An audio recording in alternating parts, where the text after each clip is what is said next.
사도행전 16장 29절부터 31절까지 말씀 우리 한 목소리로 읽겠습니다.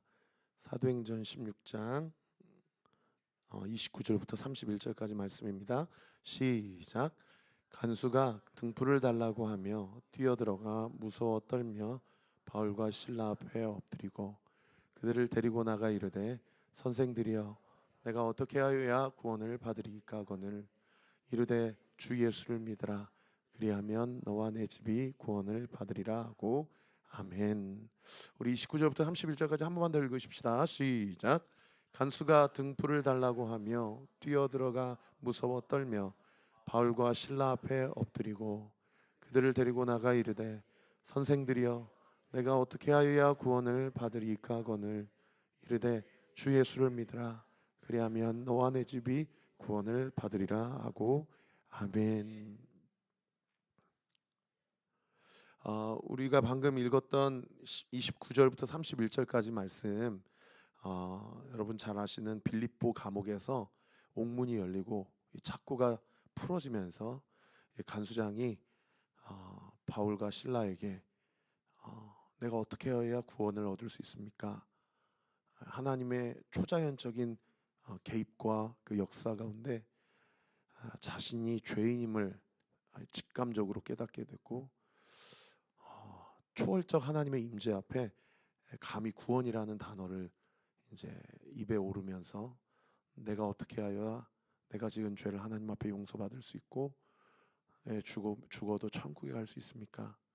라고 물어봤을 때 사도 바울이 죄인인데 오히려 자유롭게 보이는 그 사람, 권위롭게 보이는 그 사람 앞에서 육체적인 눈으로 봤을 때는 사도 바울이 죄인이고 사도 바울은 의리고 그는 갑인 것처럼 보이지만 영적인 눈으로 볼 땐 그가 철저히 의리고요.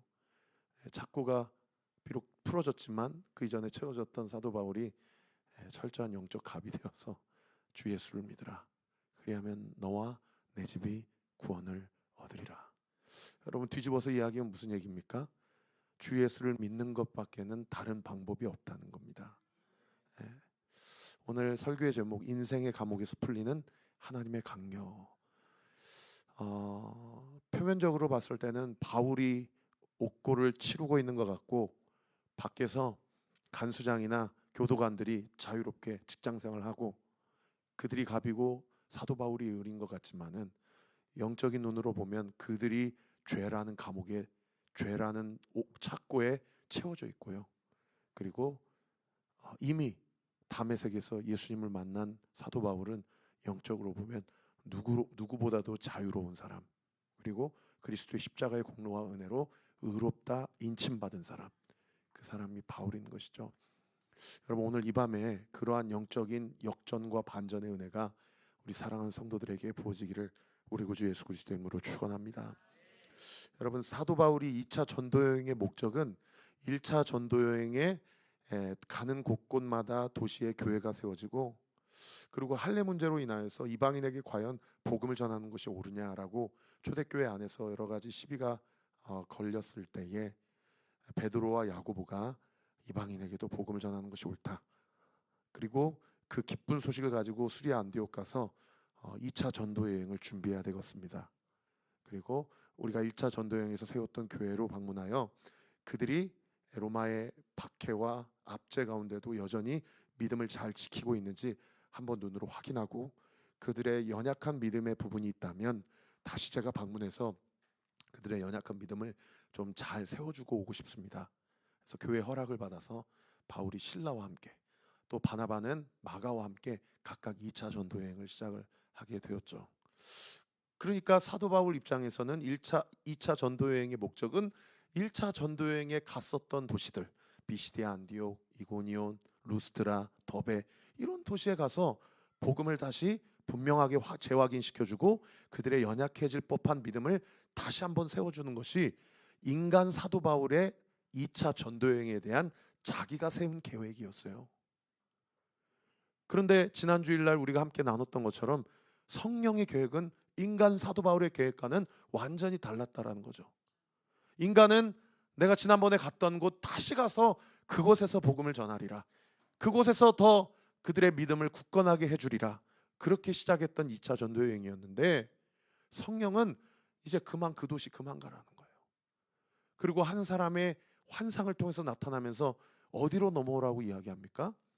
마게도냐, 즉 오늘날로 이야기하면 유럽으로 넘어와라. 더 이상 터키 지방에서 그만 배회하고 이제는 유럽으로 넘어와라 라는 그 환상을 봤어요.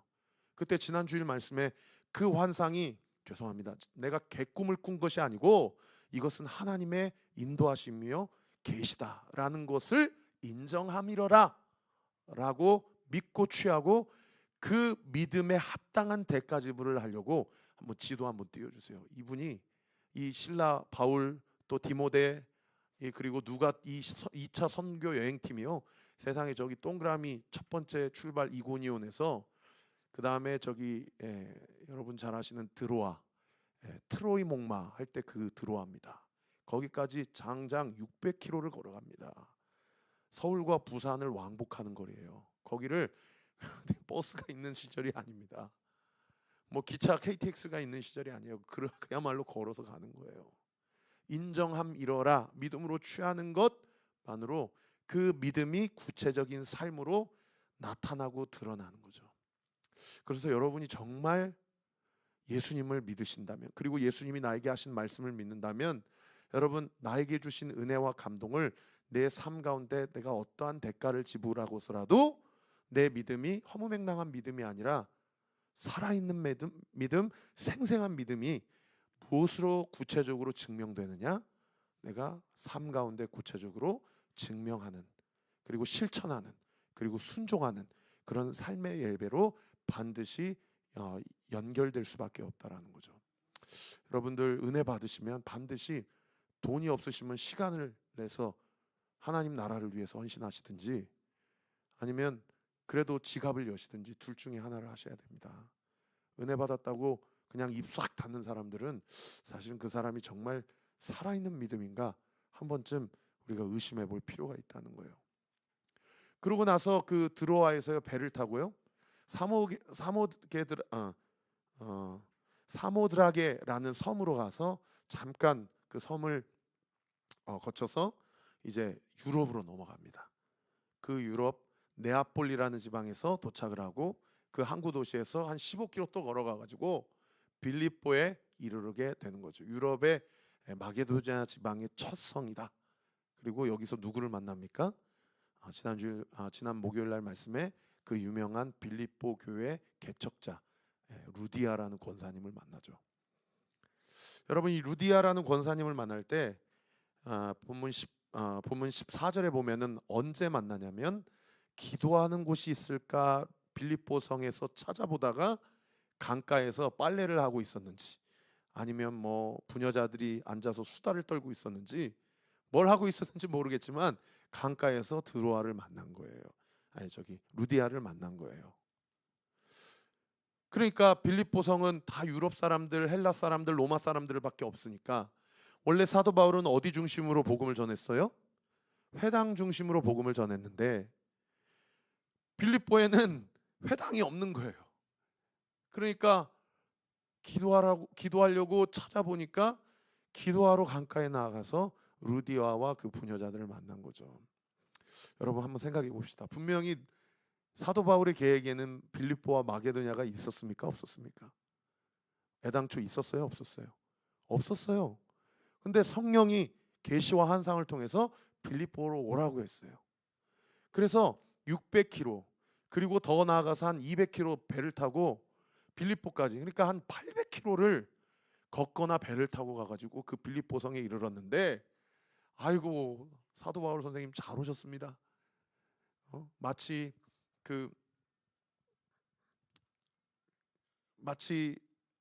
사도 바울이 올 것을 미리 예견이나 했었던 것처럼 성령 하나님께서 우리로 하여금 당신을 맞이하라고 우리에게도 응답을 주시고 환상을 주셨습니다 라고 해서 사도 바울을 이렇게 환영했던 게 아니라니까요. 가보니까 뭐가 없어요. 회당이 없어요. 그러니까 사도 바울 마음에는 어떤 마음이 들겠어요? 이상하다. 분명히 성령이 빌립보로 가라고 그러셨는데. 그래서 가보니까 회당도 없고 기도할 것도 없고 하니까 기도할 곳을 찾아서 나아가다가 누구를 만나요? 예, 이, 이 루디아를 만나게 됐다라는 거예요. 그래서 여러분, 하나님이 분명히 응답해 주셨는데, 하나님이 분명히 음성을 들려주셨는데, 하나님이 분명히 어떤 감동을 주셨는데, 때로는 우리가 하나님의 응답을 듣고 감동을 듣고 액션을 취하지만, 그래서 800km나 되는 그런 대가 지불을 하지만 사실상 그 목적지에 가보면 그 다음에는 어떻게 해야 될지를 모르는 상황 가운데 봉착되는 경우가 우리의 믿음 생활 가운데 얼마든지 있을 수 있다라는 겁니다. 근데 그때 하나님 앞에 하나님이 오라고 하셔서 왔잖아요. 나는 원래 빌립보가 내 계획이 없었는데 오라고 해서 왔는데 하나님 그 다음에 어떻게 하라는 거예요? 그럴 때 사도 바울이 선택한 딱 한 가지, 그 선택이 뭐였다? 기도하는 것이었다. 그리고 기도하는 곳을 찾으러 나아가는 것이었다. 회당이 없더라도.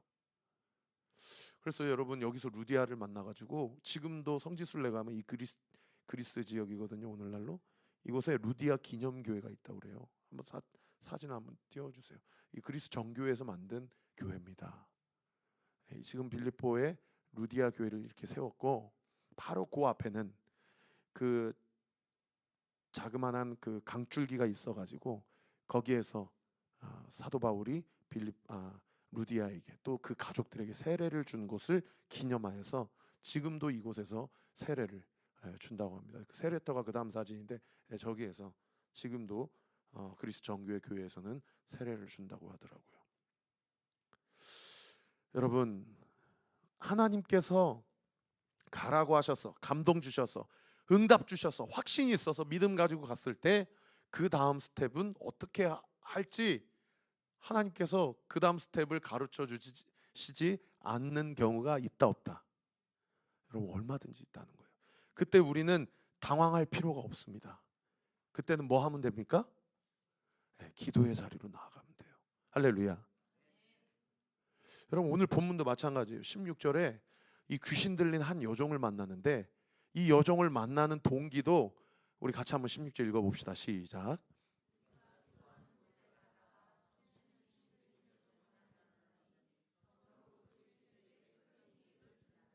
빌립보 성 안에서 루디아 권사님을 만나고 그 집에서 빌립보 가정교회가 시작됐어요.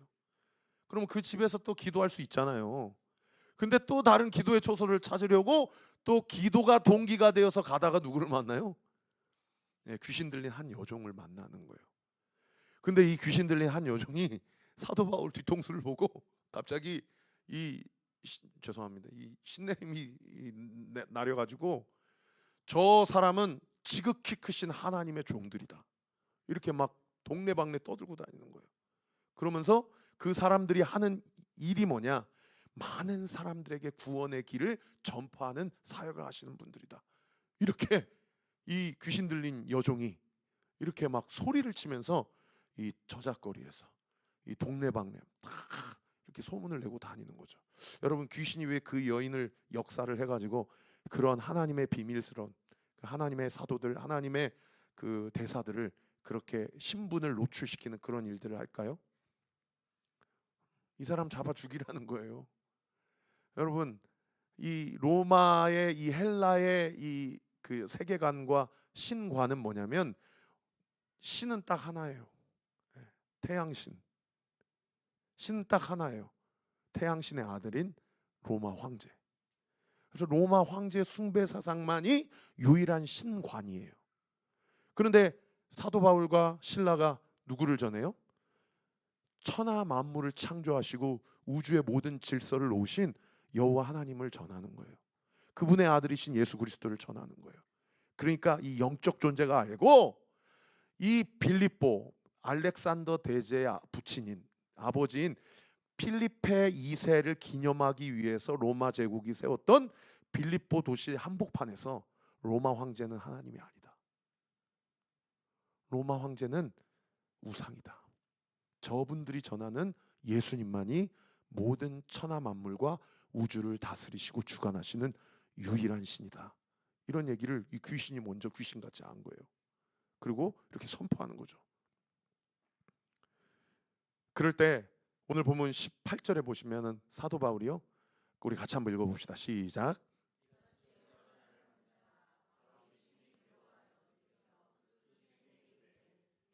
그리스도의 이름으로 내가 내게 명하노니 그에게서 나오라 하니 귀신이 즉시 나오니라. 처음에는 아유, 야, 좀 조심하자. 그리고 회피하거나 되도록 마주치지 않으려고 하거나 괜히 불미스러운 일에 또 꾀임 당하지 않고 싶어서 처음에는 그냥 듣는 둥 마는 둥 하나님께서 하게 하시는 일들만 집중하고 그 여종에게는 집중하지 않았는데 계속 따라다니면서 그 얘기를 하는 거예요. 그러니까 오늘 본문 18절에 아까 뭐라고 그래요? 사도 바울이 심히 괴로워서 그 연인에게 대해요. 예수 그리스도의 이름으로 명하노니 그 딸에게서 나와라. 할렐루야. 그러니까 그 즉시 나온 거예요. 그러니까 나오니까 그 여종이 그 이후로 어떻게 보면 이 여종, 이 여인 한 사람의 인생에 봐서는 지금 귀신 들림이 고침받는 역사가 나타난 거죠. 할렐루야. 그런데 이 여종의 주인 입장에서는 이 여종의 이 점괘가 이게 다 틀어져 버린 거예요. 더 이상 점을 치지를 못하고 더 이상 과거를 맞추질 못하는 거예요. 그러니까 19절에 뭐라고 얘기합니까?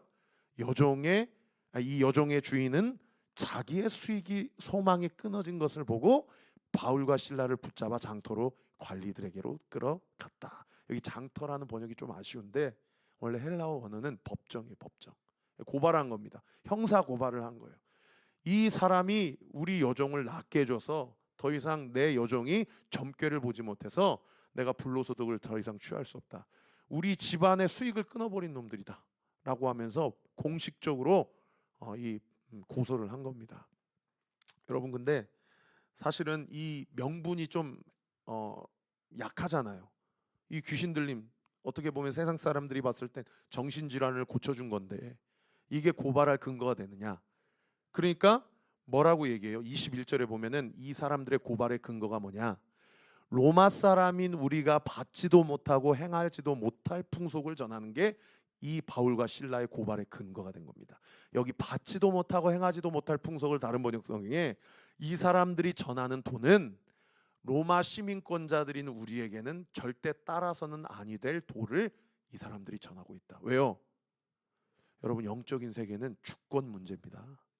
여러분 전도가 왜 어려운 줄 아세요? 이 주권 문제이기 때문이에요. 네 인생의 주인이 예수냐 귀신이냐, 네 인생의 주인이 하나님이냐 세상이냐, 이 주권 문제는 부딪힐 수밖에 없는 거예요. 그러니까 영적인 문제는 어떤 역사가 일어나요? 우리 인간의 삶 가운데서 충돌이 일어나요. 충돌이. 사랑하는 성도 여러분, 오늘 온라인으로 예배드리는 성도님들도 다 잘 들으십시오. 내가 교회 다니면서 내가 신앙생활하면서 한 번도 내 삶 가운데 세상과 충돌한 경험이 없다면 제가 감히 여러분에게 도전하고 싶습니다. 나는 예수님을 만난 적이 없지는 않은가 자신의 신앙을 점검해야 됩니다. 영적인 문제는 주권의 문제이기 때문에 반드시 세상의 가치관과 충돌할 수밖에 없어요. 반드시 세상.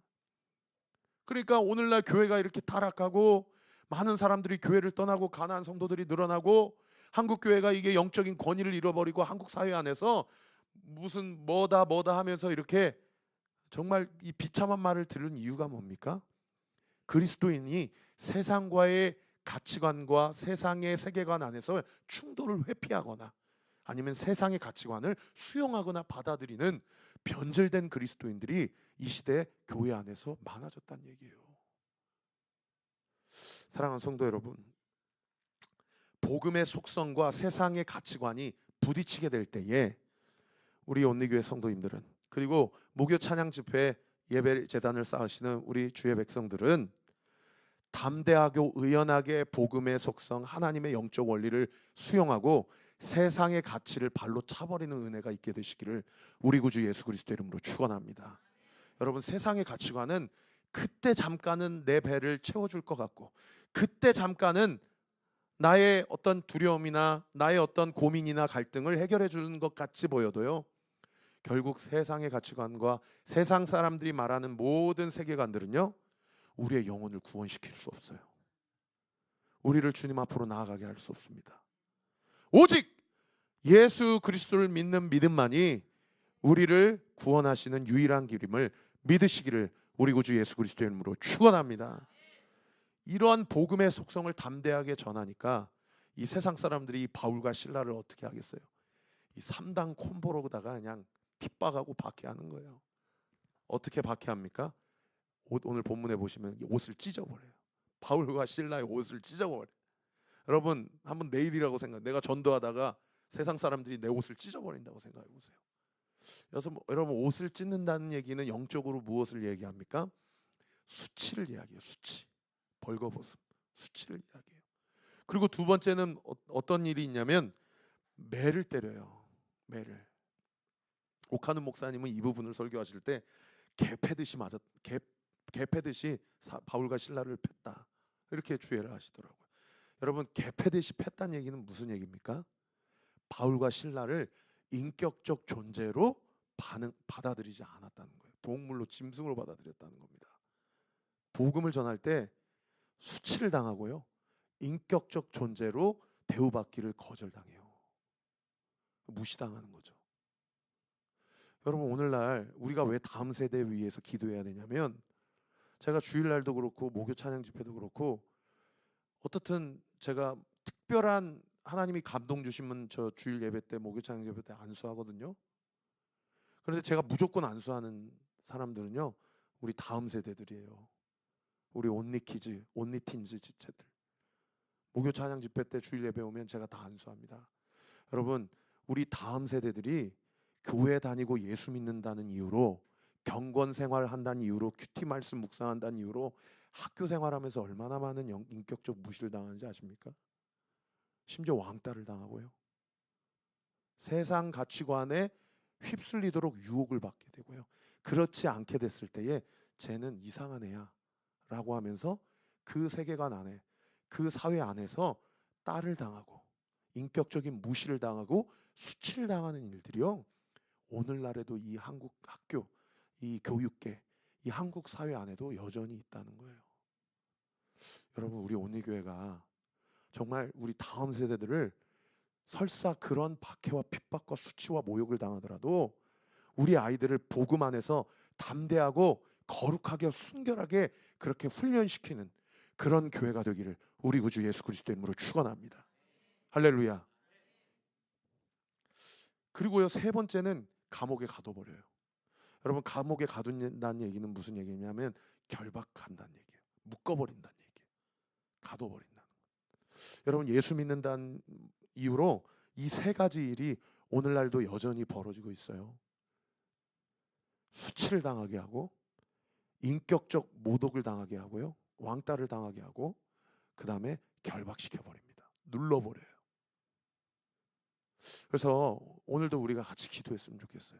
나를 누르고 있는 짓누름, 우리 자녀들을 누르고 있는 짓누름, 우리 가정과 교회와 이 사회를 누르고 있는 이 영적인 짓누름, 오늘 이 밤에 우리가 기도할 때 우리의 가정에서, 이 교회 위에, 이 나라와 이 민족 위에 어둠 마귀 사탄 마귀의 관계와 짓누름이 예수의 이름으로 그 결박이 풀어지는 은혜가 있게 되기를 우리 구주 예수 그리스도의 이름으로 축원합니다.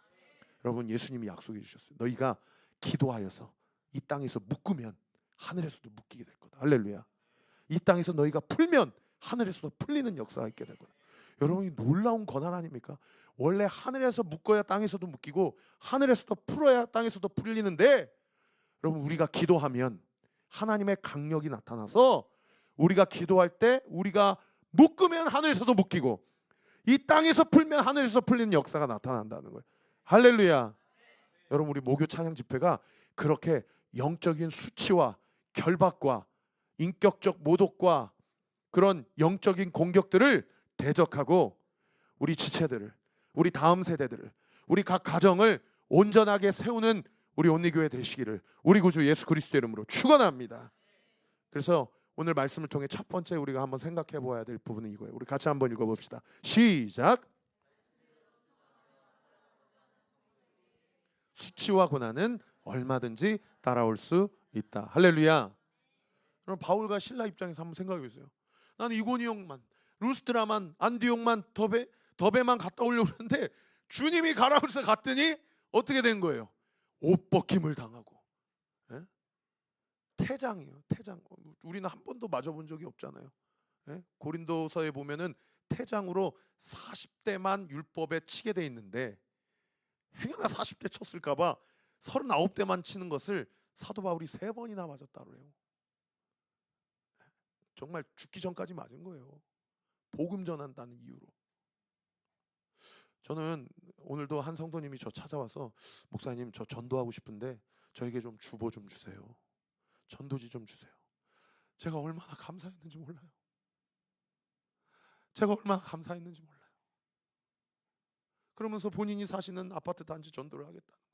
제가 지난 주일날 그분 가정 신방을 갔는데 이 아파트에서 몇 년을 사셨습니까? 한 10수년 살았습니다. 그랬더니 그러면 저도 왜 제가 그런 말을 했는지 모르겠어요. 저는 그분 양심의 가책을 느끼라고 한 말이 아니에요. 저는 그분이 그런 감정을 느끼는지도 오늘 알았어요. 10수년 사셨으면 이 아파트 단지에서 전도 많이 하셨겠네요. 그랬더니 이분이 지난주에 제가 왜 나도 한 말인지 모르겠는 그 말이 마음에 비수처럼 딱 꽂혀가지고 나는 지인 전도만 하려고 그랬었는데 왜 아파트 단지에 전도할 생각을 내가 못했지 하면서 목사님 지난주에 저희 집 오셔서 그 말씀하신 게 마음에 걸려가지고 일주일 내내 하나님 앞에 회개했습니다. 그 얘기를 하시는 거예요. 그러면서 주보 200장을 달라는 거예요. 그래가지고 제가 지난주에 그분이 이제 소그룹 모임에 가셨더니 여기 이제 저희가 한 몇 달 전에 포레스트 2단지에 가가오 다 전도지 돌리지 않았습니까? 그 전도지 받고 우리 교회 한 성도님이 등록하셨어요.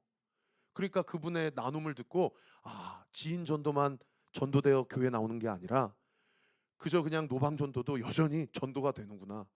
이거에 도전을 받아가지고 자기가 사시는 아파트에 전도지를 나누겠다고 이렇게 얘기하시는데 그분 가시고 얼마나 제가 하나님 앞에 감사했는지 몰라요.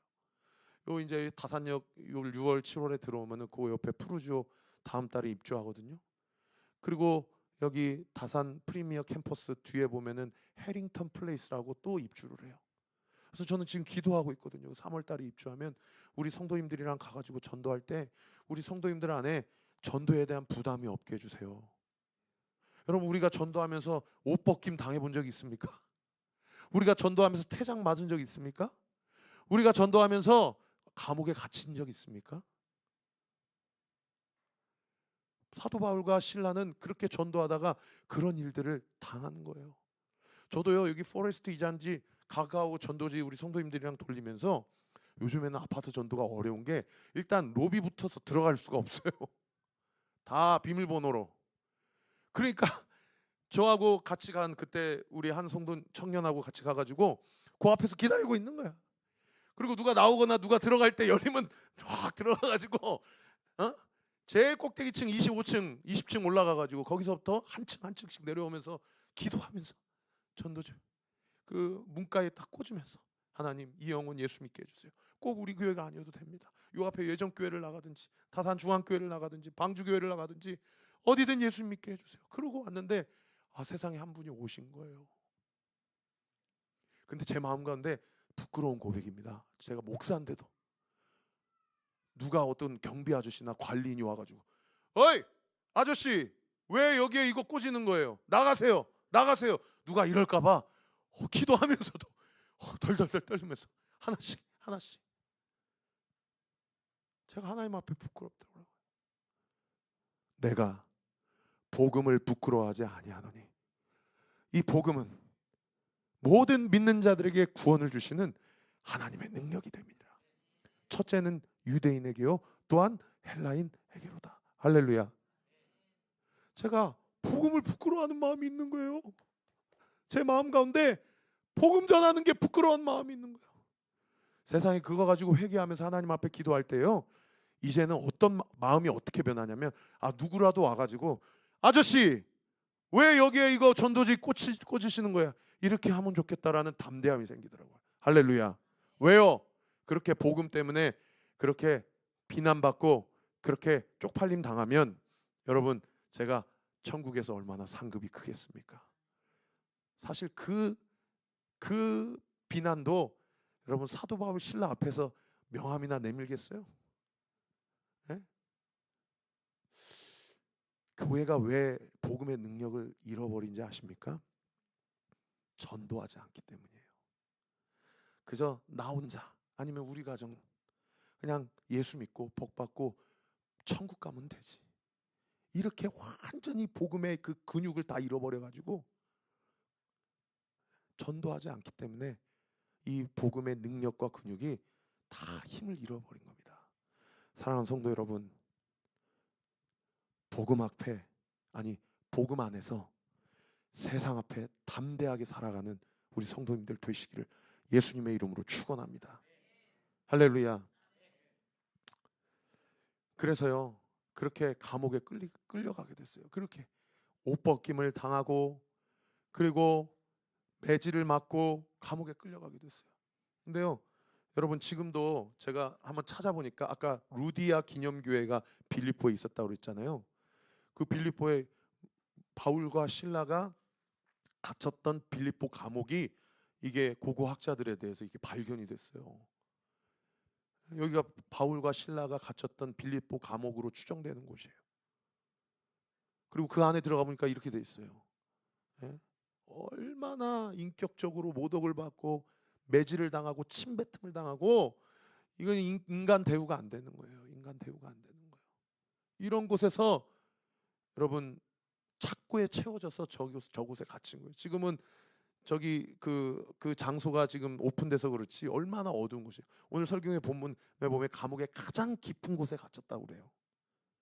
근데 착고가 우리 조선시대 착고 아까 띄워주셨는데 이런 착고잖아요. 그래가지고 어디에다 채웁니까?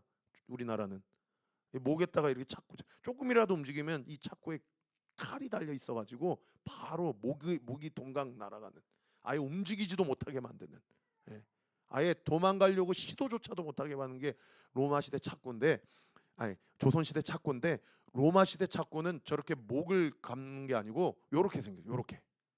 근데 요것도 조금 제가 문헌을 찾아보니까 이것도 조금 아쉬워요. 이 양쪽에 발을 집어넣는 게 로마 시대 착고거든요.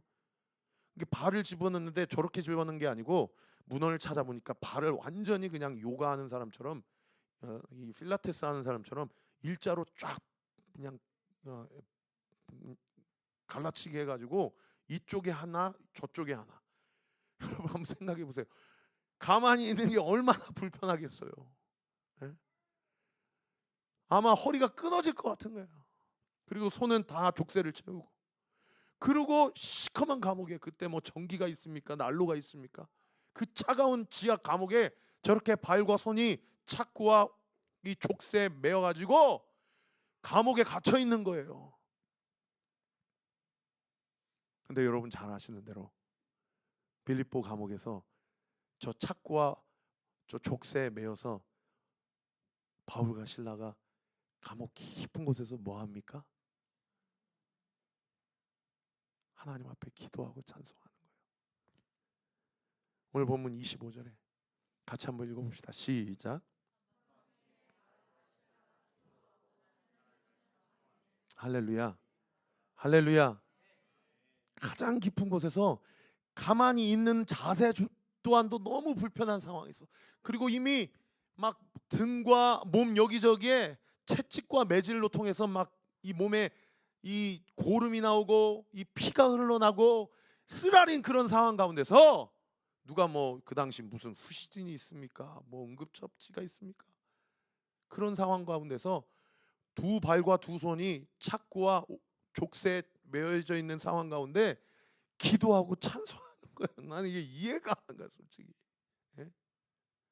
여러분 한번 제가 다시 정리해 보겠습니다. 루디아를 만날 때 뭐하러 가다가 루디아를 만났다고요? 기도하러 가다가 루디아를 만났어요.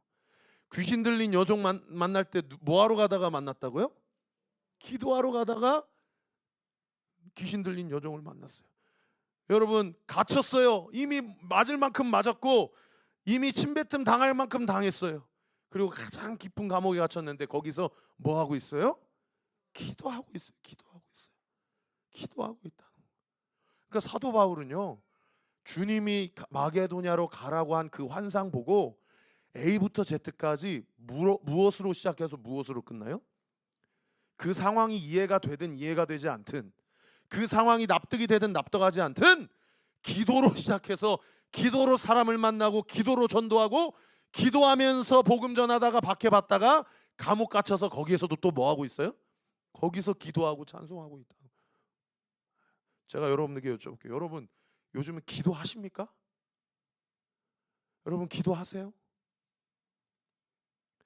제가 오늘 저도 이제 고향 내려갈까, 오늘 이번 주 내려갈까, 다음 주 내려갈까 고민하다가 이번 주 내려가면 사실은 목요 찬양 집회 한 주 쉰다고 하려고 그랬어요. 근데 아니다. 예배는 뭐 명절이라고 쉬고 뭐라고 쉬고 이렇게 하면 안 되겠다. 근데 세상에 오늘 하길 잘해. 이렇게 많이 오실 줄 몰랐네요. 네? 옆 사람에게 인사해 주세요. 기도하러 잘 오셨습니다. 인사해 주세요. 기도하러 잘 오셨습니다. 제가 오늘 새벽에도 말씀드렸지만은요, 여러분 명절 앞두고 기도하셔야 돼요. 할렐루야. 명절 앞두고 기도하셔야 돼요. 여러분 지금 기도 안 하면 이번 주 명절에 사탄 마귀가 어떻게 가정을 역사하는지 몰라요. 말로써 서로 간에 시험 들게 하고 조그만 거 하나도 실족하게 하고 마음 상하게 하고 믿음과 마음 지키지 못하게 그렇게 사탄 마귀가 각 가정과 교회를 그렇게 우는 사자처럼 두루 삼키려고 그렇게 작당무의를 하고 있다는 거예요. 여러분 영적으로 민감하시기를 예수님의 이름으로 축원합니다. 기도로 사탄 마귀의 대적을 물리치는 은혜가 있게 되시기를 예수 그리스도 이름으로 축원합니다. 기도할 때 하나님의 역사가 나타나요. 할렐루야. 따라합시다. 기도할 때 하나님이 일하신다. 기도할 때 하나님이 역사하신다. 기도할 때 사탄 마귀가 떠나간다. 할렐루야. 이해가 되지 않는데 진짜 예수님이 습관을 따라 기도하셨던 것처럼 바울과 실라도 습관을 따라 기도하는 거 이해되지 않아도 이해되지 않아도 잘못한 게 없는데 그냥 기도하는 거예요. 기도하고 찬송. 뭘 기도했겠어요? 하나님 여기서 나가게 해주세요. 하나님 내가 왜 이러한 박해와 고난과 곤고를 당해야 될지 모르겠어요. 이런 기도했겠어요? 그러면 기도만 했다고 했겠죠. 근데 아까 25절에 뭐라고 돼 있어요? 기도하고 찬송하니라. 하나님 영광 받으세요. 내 발과 내 손이 다 지금 족쇄에 매여 있고 착고에 차여져 있지만 하나님 이 감옥 한복판에서 영광 받으세요. 필리포의 왕이 로마 황제가 아니고 예수 그리스도가 우리의 인생의 주인이요 이 마게도냐 지방과 모든 열방과 모든 우주의 주인임을 믿습니다. 할렐루야. 그렇게 하나님께 영광 올려드린 거예요. 여러분 오늘 이번 주 명절 지내시면서 여러분 마음 상한 일이 있으시면 입술을 지키고 하나님 앞에 영광 올려드리세요. 할렐루야. 하나님 우리 가정 속에서 영광 받으세요. 하나님 내 상황 속에서 영광 받으세요. 내가 욥처럼 입술로 범죄하지 않기로 결정합니다. 하나님 영광 받아주세요. 하나님의 뜻대로 되기를 원하나이다. 할렐루야. 그렇게 선포하니까 세상에 진짜 하나님이 역사하시는데 어떤 일이 일어납니까? 지진이 일어날 지진이 일어나요. 그리고 옥문이 열려요. 옥문이 열려요. 한번 사진 한번 띄워주세요. 지진이 일어나고 옥문이 열리고 막 착고가 풀려요. 이런 역사가 일어나는 거예요. 저는 설교 준비하면서 이런 질문이 들었어요. 우리 성도들이 이런 본문을 지금도 여전히 이러한 초자연적 역사가 일어남을 과연 믿을까? 다시 아멘 해보세요. 자기 자신에게. 지금도 하나님이 역사하면 이런 역사가 일어남을 과연 성도들이 믿을까?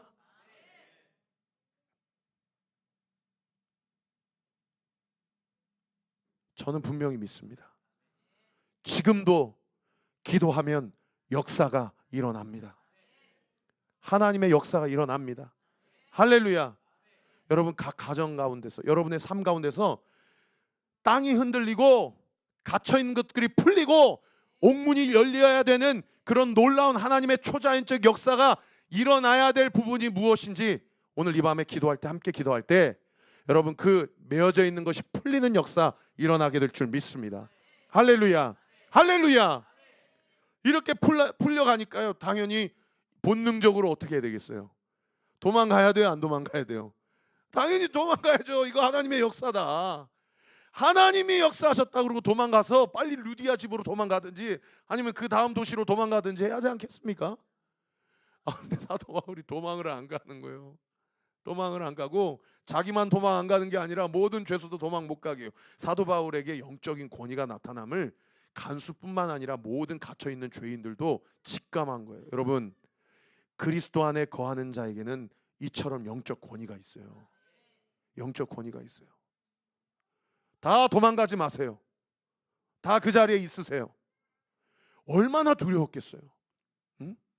갑자기 땅이 흔들리니까 다 찬양하는 소리, 기도 소리를 듣고 있었던데 모든 죄수가 그런 역사가 일어나고 막 족쇄가 풀리니까 얼마나 두려웠겠냐고요. 저는 이런 하나님의 임재하심 앞에 경외스러운 두려움이 우리 성도들의 신앙을 더 건강하게 한다고 믿습니다. 여러분, 그 두려움, 건강한 두려움, 그 경외함을 달라고 기도하세요. 하나님 앞에 뻣뻣하지 않게 해주세요. 철저히 겸손한 마음을 주세요. 여러분, 그렇게 기도하세요. 그렇게 다 도망가지 말라고 하니까 세상이 한번 사진 띄워주세요. 간수가 그 다음 사진 일어나고 이렇게 풀리니까 그 다음 사진에 간수가 어떻게 합니까? 자결하려고요. 네, 스스로 야, 이제 나는 죽었다. 이렇게 죽으나 저렇게 죽으나. 왜요? 이 옥문이 풀리고 이 죄인들이 다 도망가면 그 책임을 누가 져야 되는 거예요? 간수가 다 져야 되는 거예요. 로마법에 의하면 죄인이 도망가면 그 죄인의 죄 형벌을 그 간수가 받아야 돼요. 그러니까 거기 안에는 뭐 1년형, 2년형도 있겠지만은 뭐 무기징역 혹은 사형 이런 것도 있지 않겠습니까? 그걸 다 받아야 되는 거예요. 그날 당직 근무자가 다 받아야 되는 거예요. 이렇게 저렇게 죽을 바에야 차라리 명예롭게 죽겠다 그러고 극단적인 선택을 하라고 그러는데, 이때 사도 바울이 어떻게 해요? 밖에서 잠깐 우리가 다 여기 있어, 죽지 마시오 라고 얘기를 하는 거예요. 그러니까 이 사람이 갑자기 영적 권위자 앞에 완전히 압도를 당합니다. 완전히 압도를 당해서 30절에 뭐라고 얘기합니까? 본인도 모르게 이렇게 얘기해요. 내가 어떻게 하여야 구원을 받으리까? 따라합시다. 여러분, 이것이 나의 신앙 고백이라고 믿고 한번 따라해 주세요. 내가 어떻게 해야 이 문제로부터 구원받을 수 있습니까? 다시 한번 따라해 주세요. 내가 어떻게 해야 이 문제로부터 자유할 수 있습니까? 그러니까 사도행전 1장부터 18장 중에 가장 유명한 말씀이 이것에 나오죠. 우리 31절 말씀 같이 한번 읽겠습니다. 시작. 이르되 주 예수를 믿으라. 그리하면 너와 내 집이 구원을 받으리라 하고. 할렐루야. 그래가지고요, 주 예수를 믿겠다. 그래서 사진 한번 띄워주시면, 이 간수장만 복음 받아들인 게 아니라 이 간수장의 집안 사람들 전체가 다 예수님을 영접하고 세례를 받는 그런 역사가 일어나게 되죠. 여러분, 이 사진 한번 잘 보세요. 지금 바울하고 실로는 몸이 어떻습니까? 아마 요거보다도 훨씬 더 잔인하게 매질을 당했을 거예요. 지금 이 사진이 표현한 것보다도. 그리고 여전히 벌거벗은 채로 지금 있어요. 벌거벗은 채로. 그런데 이 간수장과 가족들은 어때요? 보석을 메고 있고, 옷을 입고 있고. 그래도 그 당시 간수장 정도 되면은 그래도 어쨌든 공직자 아닙니까? 살만하죠. 로마 시민권자일 테고, 그죠? 근데 한번 다시 띄워주세요. 여러분, 세상 사람들 봤을 때는 이 사람이 복받은 인생이에요. 저 사람이 복받은 인생이에요. 누가 봐도 살만하고 월급, 연봉 보장돼 있고 노후 보장돼 있고 힘 꽤나 있고, 그리고 뭐 가지가지 보석과 여러 가지로 폐물로 다 치장하고, 이런 사람이 보기에는 복받은 인생이요, 복받은 가정인 것 같은데, 여러분, 저렇게 매질당하고 저렇게 박해받은 사람이 세상에 그 가정, 그 간수장에게 무엇을 전하고 있어요? 복음과 영생을 전하고 있어요. 영적인 눈으로 보면 생명이 누구에게 있습니까? 바울과 실라에게 있고요. 간수장은 육적으로 보면 드라마틱하고 좀 괜찮은 인생인 것처럼 보이지만 그 안에 영생이 없는 삶을 살고 있는 거예요. 말씀을 정리하면서 고린도후서 4장 12절 말씀 생각나더라고요. 그런즉 사망은 우리 안에 역사하고 생명은 너희 안에 역사하느니라. 여러분, 예수 믿는 자에게는 사망이 우리 안에 역사하더라도, 세상 사람들이 사망이 우리에게 역사해도 우리 안에는 예수 생명이 있기 때문에, 우리 안에 있는 생명이 사망 가운데 놓여져 있는 사람들에게 흘러가므로 그 사람들이 살아나고 그 가정이 살아나는 역사가 나타난다라는 거죠. 말씀을 정리하면서 2번 동그라미 같이 한번 읽어봅시다. 시작. 하나님은 기도하는 자를 통해 역사하신다. 우리가 기도할 때 비로소 우리에게 주신 생명이 흘러간다. 할렐루야. 눈을 한번 감아보세요.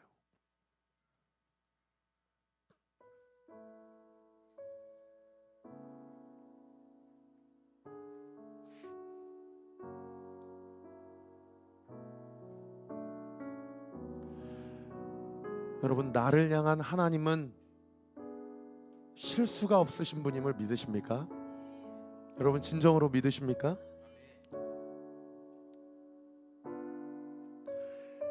하나님이 가라 해서 내 욕심 챙기지 않고 주님 음성 따라서 그렇게 걸어온 인생 가운데도 얼마든지 수치와 고난은 나의 삶 가운데 따라올 수 있다는 거예요. 여러분, 그것은 내가 잘못 살아서 나에게 주어진 결과가 아니에요. 그래서 사랑하는 성도 여러분, 오늘 이 말씀을 마음에 새기십시오. 여러분의 인생 가운데 행여나 내가 잘못한 게 있어서 내 삶이 이러한 결과로 귀결된 것은 아닌가 라고 자기 자신을 자책하는 부분이 있다면, 여러분 오늘 이 기도 시간 가운데 그 죄책감을 하나님 앞에서 내려놓으시기 바랍니다. 잘못 살아서 그렇게 된 게 아니고요, 하나님의 인도하심을 받아서 왔는데 그러한 수치와 고난과 그런 고통이 얼마든지 주어질 수 있다는 거예요. 그럴 때 우리는 주님 앞에 고백해야 됩니다. 하나님, 나를 향한 당신은 실수가 없으신 분임을 믿습니다. 나를 향한 당신의 생각과 계획은 내 지혜와 내 깜냥으로는 다 이해할 수 없지만 나는 분명히 믿습니다. 나를 가장 좋은 길로, 나를 가장 안전한 길로 주님 인도해 주신다고 믿습니다. 그래서 담대하게 그렇게 선포할 수 있는 거예요. 사망은 내 안에 역사하고 생명은 사망이 필요한 누군가에게 나를 통해 역사하게 하여 주옵소서. 여러분, 이번 명절이 우리 사랑하는 성도들의 각 가정이 그러한 영적인 놀라운 반전이 있게 되기를 우리 구주 예수 그리스도 이름으로 축원합니다.